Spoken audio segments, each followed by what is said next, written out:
Exodus 23, verse 9. Do not oppress a foreigner. You yourselves know how it feels to be foreigners, because you were foreigners in Egypt. Leviticus 19:33-34.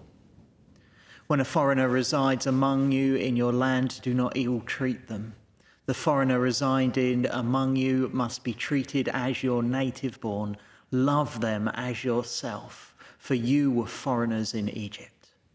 I am the Lord your God. Leviticus 23:22. When you reap the harvest of your land, do not reap to the very edges of your field or gather the gleanings of your harvest. Leave them for the poor and for the foreigner residing among you. I am the Lord your God. Deuteronomy 10:17-19. The Lord your God is God of gods and Lord of lords, the great God, the mighty and awesome, who shows no partiality and accepts no bribes. He defends the cause of the fatherless and the widow and loves the foreigner among you, giving them food and clothing. And you are to love those who are foreigners, for you yourselves were foreigners in Egypt. Deuteronomy 14:28-29.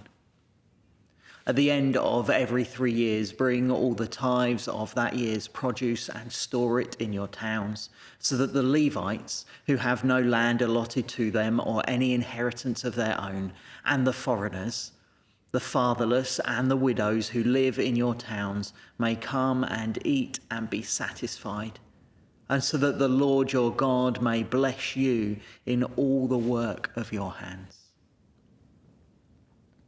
Deuteronomy 16:14-15. Be joyful at your festival, you, your sons and daughters, your male and female servants, and the Levites, the foreigners, the fatherless, the widows who live in your towns. For 7 days celebrate the festival to the Lord your God at the place the Lord will choose. For the Lord will bless you in all your harvest and in all the work of your hands, and your joy will be complete. Hebrews 13:1-3. Keep on loving one another as brothers and sisters. Do not forget to show hospitality to strangers, for by doing so, some people have shown hospitality to angels without knowing it. Continue to remember those in prison as if you were together with them in prison, and those who are ill-treated as if you yourselves were suffering.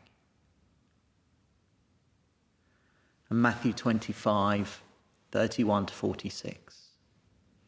Jesus says, when the Son of Man comes in his glory and all the angels with him, he will sit on his glorious throne. All the nations will be gathered before him, and he will separate the people from one another as a shepherd separates the sheep from the goats. He will put the sheep on his right hand and the goats on his left. Then the king will say to those on his right, come, you who are blessed by my Father, take your inheritance, the kingdom prepared for you since the creation of the world. For I was hungry, and you gave me something to eat. I was thirsty, and you gave me something to drink. I was a stranger, and you invited me in. I needed clothes, and you clothed me. I was ill, and you looked after me. I was in prison, and you came to visit me. Then the righteous will answer him, Lord, when did we see you hungry and feed you, or thirsty and give you something to drink?